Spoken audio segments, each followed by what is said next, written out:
What's going on, everybody? Slime Dutchman here, and today we're gonna do a DIY alignment because because of all the shit that's going on in the world right now. A lot of the shops that do that are or closed, or they won't leave you with the car, so they like take your keys, drive it onto the bridge and do an alignment for you. Since this is a drift car, we don't need any random specs from people that don't know what they're doing, or at least not making it as a drift car. So what we're gonna do, I've taken the jack stands out, and I placed them, as you can see, with, why is there so much exposure? Hold up, let me change that. That's a lot better.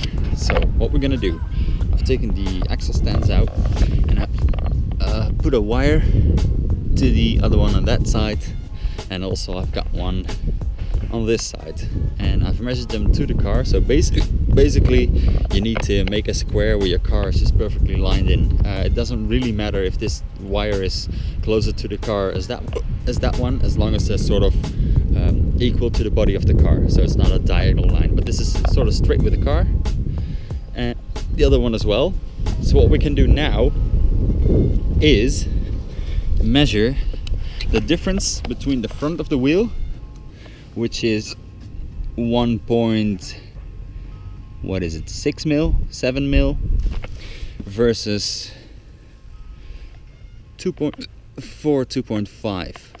So that means, because I've put my steering wheel straight, as you can see, there's a little yellow strap in the middle, which means it's towing out a little bit. And I think if we look at this side, it's like 2.5 versus 3.5. It should be the other way around. So both wheels are now facing that way, which makes sense because I need to steer to the right to go straight. So I'm first going to do the front wheels.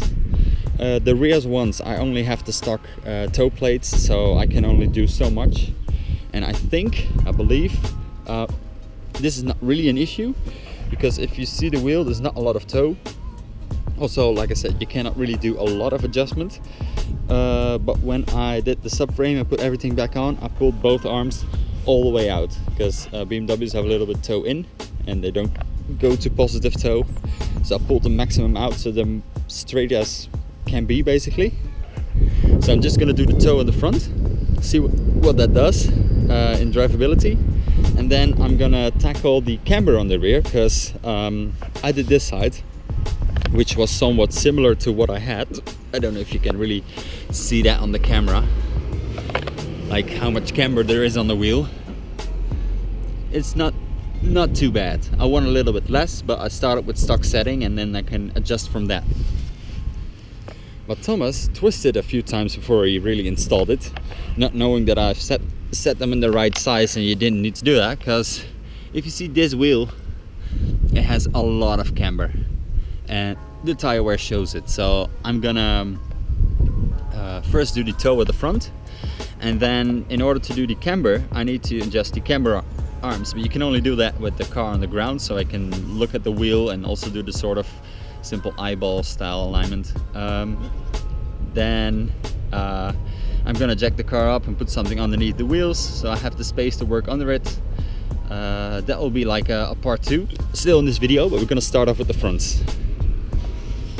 So both need to be, this needs to be pulled in and that one needs to be pulled out.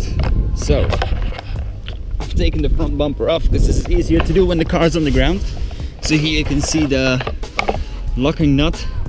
You need to undo this one, and then you can twist the whole arm basically in and out. So I did one side. Gopher came home in the meantime, stealing my sunlight. No, it's the church.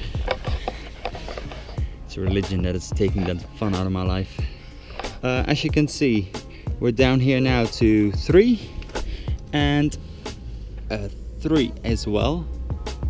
So now looking at the wheel, this is still straight, because normally they use a tool to like hold it in the middle, but it still is. You sure? Yes. So what I did, I was just twisting it out to see how far it got. And this is a little bit under 3, a little bit over 3. So I still need to go a little bit more on that side. But as you can see, because you can even see it here, don't know if the camera really shows it, but there's like I said, there's 2 on one side now, and a little bit 2.5 on the other side. So I undid this one, and now we're gonna just wind this one in.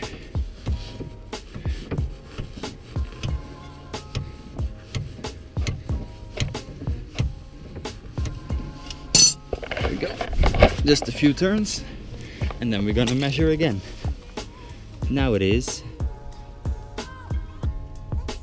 2 on one side and a little bit over 2, but less than it was. So we're going the right way,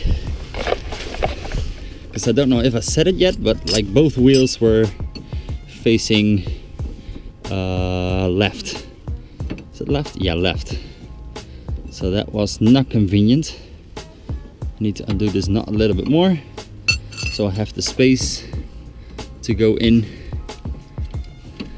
Otherwise you will hit that and it will just grab itself or like tighten itself.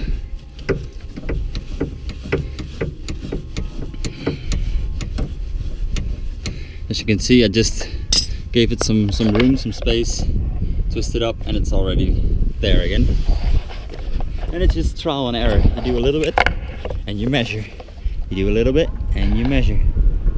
Constantly. A little bit over 2 and a little bit over 2. So this should be straight now. I'm gonna do a few more, just a little bit toe out, because drift life.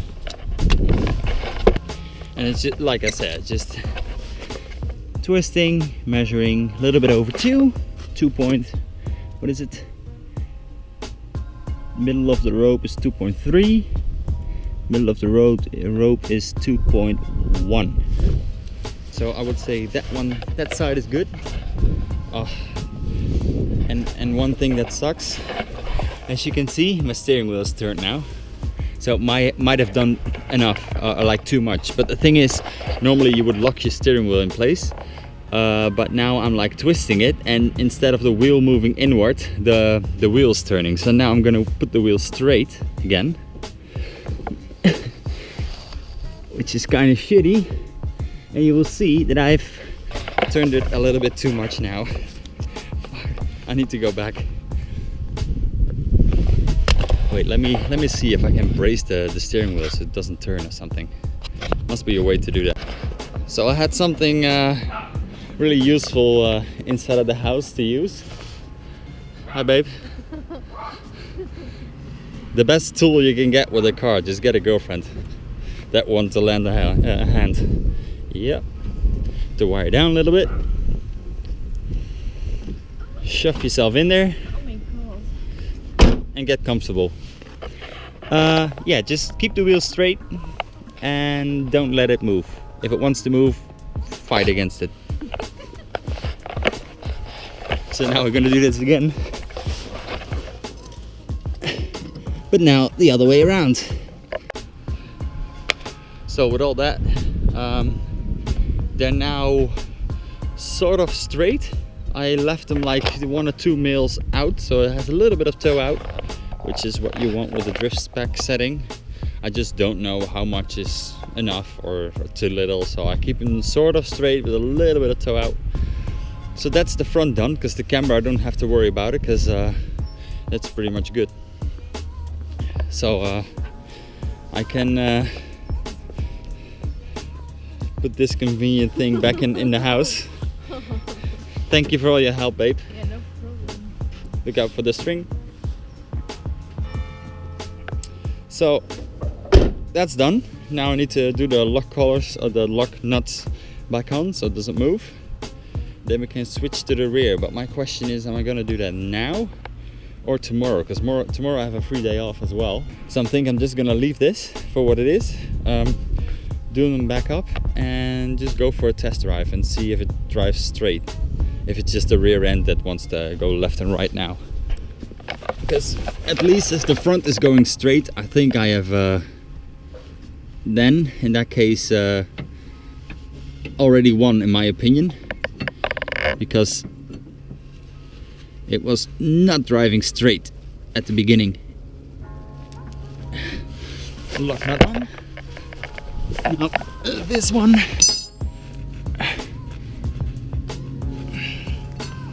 There we go. No, no, no, no, no. No, no, no, you don't get to move. You don't get to move, buddy.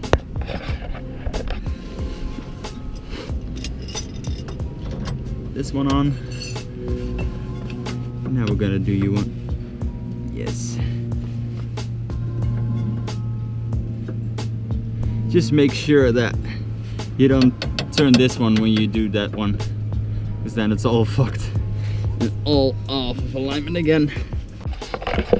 And also, if you have a lot of spare wheels because you're drifting and there's steelies and you don't care about them, you can make stuff out of them.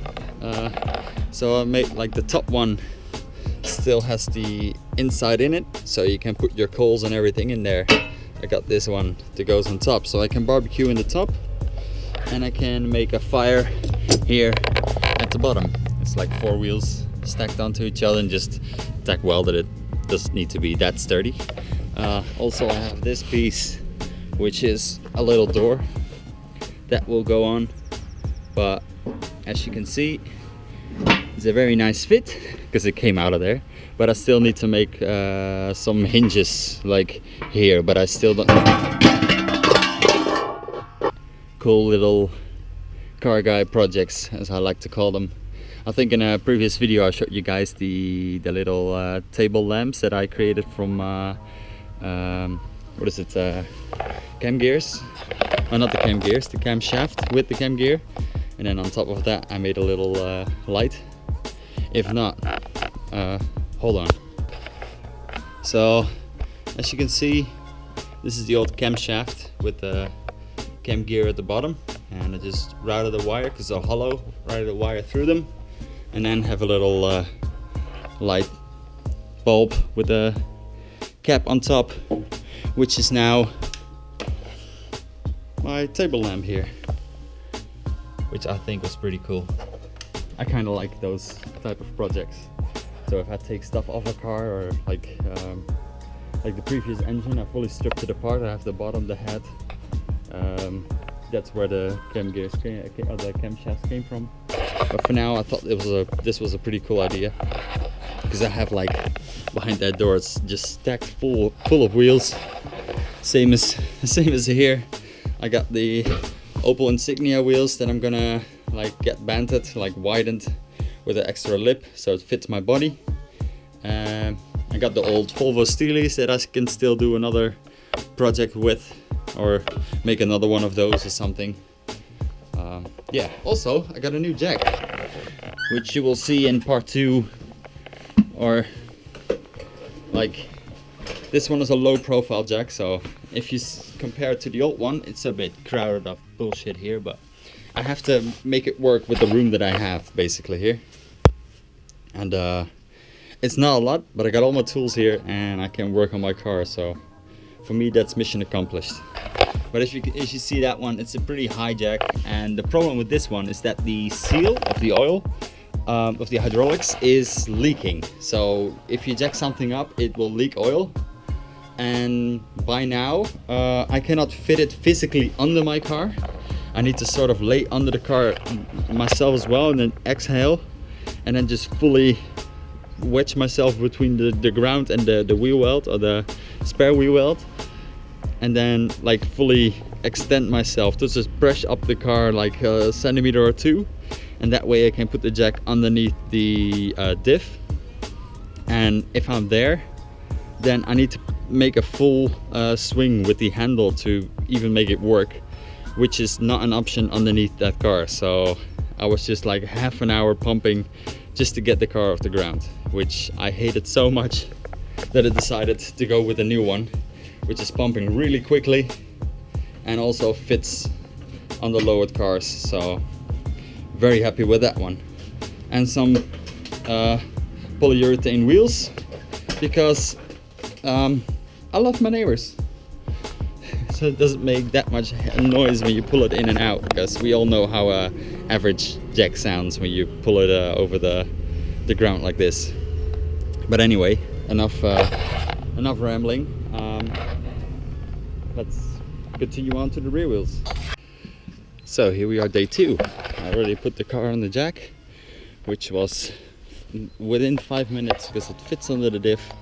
Like I told you yesterday, with the old jack that was a problem, but this one just fits right under.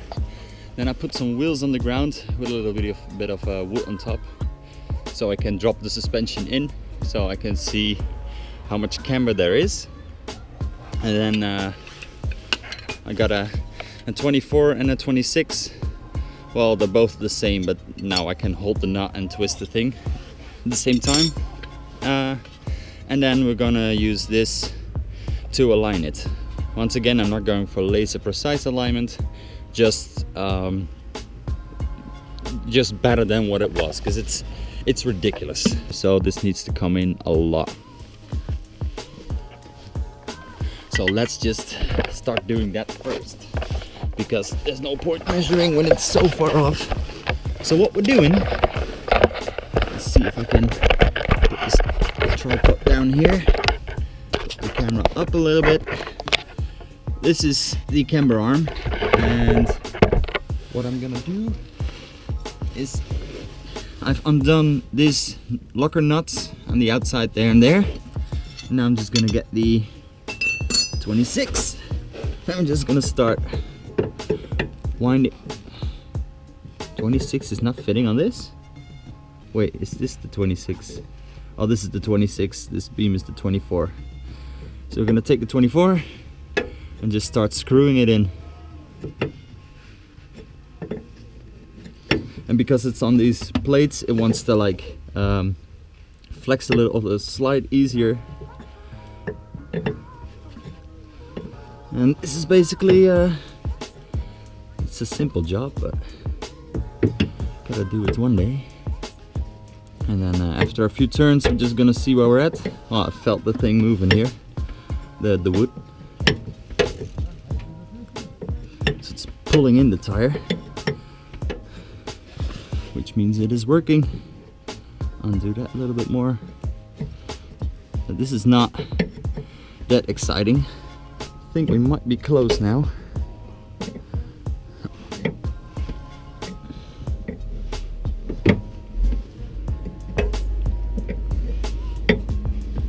Tedious. All right.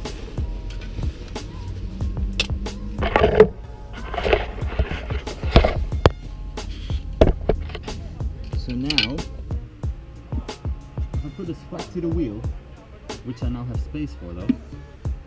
It's almost there, just a tiny little bit to go. So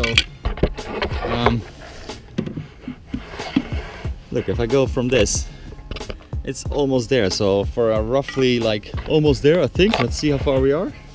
We're pretty damn close. So few final turns, we should be all there. And like I said, this is close enough for an eyeball alignment, sort of. I mean, I can always start measuring with like different tools, because there are more ways to do this. But depending on looking at how the wheel was and how it is now, it's kind of a big upgrade basically. So I'm curious to see.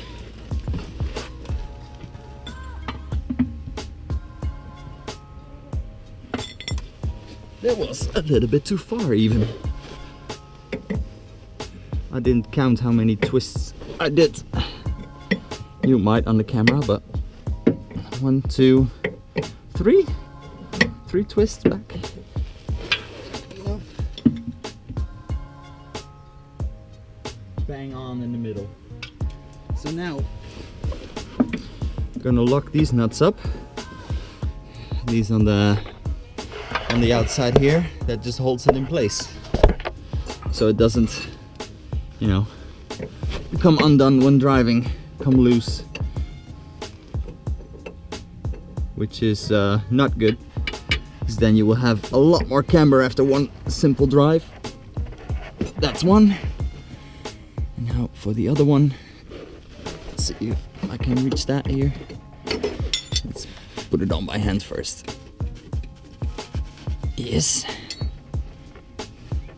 Put this on and then start twisting it.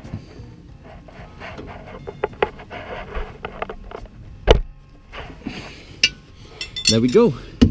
One wheel's done. Drift spec. Zero camber in the rear. Fits the wheel well a lot better now. It's still not flush, but I mean, this is now straight, and then comparing this wheel that is now straight to this one, you can already see that this one was the one that barely had any camber by the looks of it, but compared now to the other one, this has a lot of camber. So let me just do that one as well, and we're pretty much done. So it's all done, and like I've taken the front bumper off yesterday, and I was like, I'm not gonna put it back on, because if I need to lift the car, as you can see, if there was a front bumper on there, it would have been touching the ground. Even the fan, and not the radiator, the fan is a little bit lower, that's even almost hitting the ground. But camera is all done, it's all adjusted, wheels are straight, no more weird, you say that? No more weird camber wear. So, my mighty jack in action. I'm in love with this thing. I mean, the average car guy, you can make him so happy with some good tools. There we go. Off the ground you go. So it's all done, and like I've taken the front bumper off yesterday, and I was like, I'm not gonna put it back on, because if I need to lift the car, as you can see, if there was a front bumper on there, it would have been touching the ground. Even the fan, and not the radiator, the fan is a little bit lower, that's even almost hitting the ground. But camera is all done, it's all adjusted, wheels are straight, no more weird, you say that? No more weird camber wear. So, my mighty jack in action. I'm in love with this thing. I mean,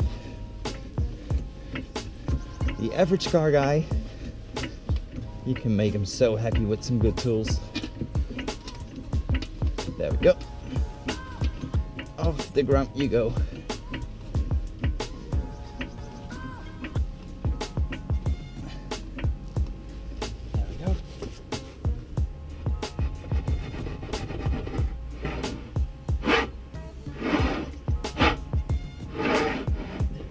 Really?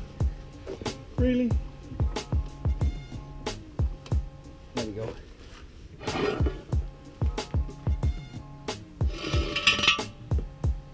Good on four wheels.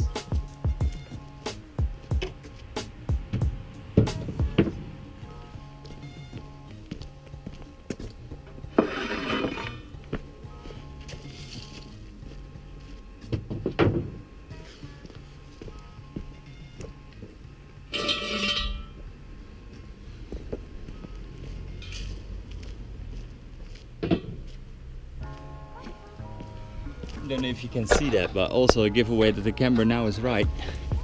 I have hella positive camber when it's like fully jacked up, and now I'm going to drop it down very slowly. The other jack was just like on or off, so I'm quite liking this. There we go. It needs to sag a little bit. Oh wow, it needs to sag a lot because there's so much positive camber. That one as well, what the fuck happened?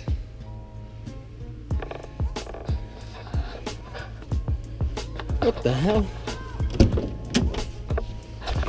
How can I have positive camber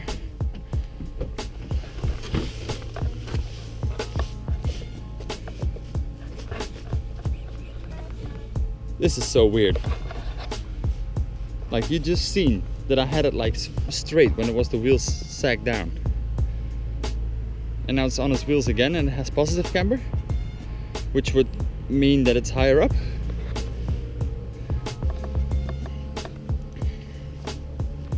It doesn't make any sense. How would this, like, yeah, it needs to drop a little bit more, because yesterday I was like here and on the ground. So I'll probably do a little test drive and then hit some speed bumps and then see how it is after that, because this is just weird. I'm not gonna put the front bumper on because if I need to jack it up again, I need to take the front bumper off, so I'm just gonna stay in the town and then hit some speed bumps and it should drop down. So here we are after a little test drive. They slacked back to where they should be, and it's still, for my visual as well, it looks like it has positive camber, but if I put the thing with the air bubble next to it, it's near perfect. So this looks a little bit though, and it looks like it has a little bit of toe out, which I need to address now. Yeah, it has toe out, but that will be in a later video. It's not that difficult to change that. It's just 3 bolts of the trailing arm. You loosen them and then you can just move the whole trailing arm to where you want it. Also, that's something I will do with a little wire, and then yeah, we should be then all good with on alignment. But I needed to like drive for work tomorrow, like pretty far. Or pretty far, further than normal, and I was like, I'm not gonna run it with that extreme camber and the extreme like toe settings in the front, because I wasn't able to drive straight. I had to fight against the steering wheel just in order to, you know, keep it going where I wanted to go. So this is, for now, for me at least, a good upgrade.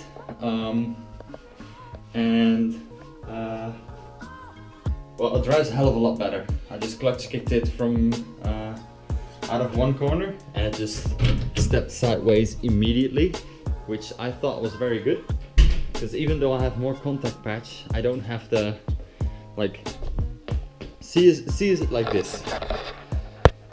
This is a normal stance car. If you give me a push, I will fall over. But camber car, that I'm way more sturdy now. That if you now try to give me a push, I can counter it, and I'm way more sturdy. That's sort of how I see cambered cars. So like this, or like very wide stanced, like on an angle. So even though, like I was saying, even though it has more contact patch, it feels like it wants to step out way easier. And also, I've not tested it yet when it's wet, but I'm gonna see if it's like how it transitions from left to right, because presumably, like I said, BMWs like to straighten out a little bit on transition, or like when it wants to snap back and then stay straight. So maybe it's more of a S chassis feel, if that makes any sense. But yeah, like sunken wheels there, and a nice clean as Volvo. But oh well. If you want to see more of this build, especially me testing it out, because that's gonna happen very soon. I'm expecting some rain soon. Spring is coming, so there's a lot of rain there, and I wanted to get out, and I don't know. Track days are still not available. It's been over a year now. No track days. If you look at the US, like, they have track days and events and everything still going on. But here, I don't know, the political gains are a little bit bigger. So everything is still shut down. Like I said, we have a curfew. We cannot go out past 9 p.m, sorry. I can because I need to for my work. So I have papers, documents to be on the street, like the Jewish star, bastards. So yeah, I'm just gonna find a spot where I can hoon and test the car out, because I have been way too long without any serious drifting action. The only thing I can do now is a little roundabout, or just, you know, do an intersection and then just get the hell out of there. But I need to find a good like drift spot where people don't really interrupt me and where no cops will come as easily. Because here in Holland, if you drift on the street, they will take away your license instantly, basically. So it's kind of a risk, but you know, for most drifters, you know, we've got that drift itch, and I need to scratch it. Also, if you want to see more on this build, like I said, please hit the subscribe button. Like the video if you liked it. Also, I'm doing a lot of gaming content lately because I'm not able to slide in real life, so I stepped to the PC, upgraded my PC, or bought a PC that was upgraded enough that I was able to run the VR. There's also a video of that on the channel, but if you haven't seen that and you'd like to see that, click back to that video. Also, like I said, give me some suggestions on what to do, because there's so many cool mods and things to drive or things you want to see.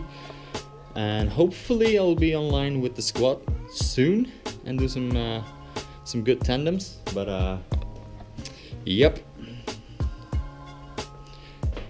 that's it for this video. Everyone, thank you for watching and have a great day. Peace.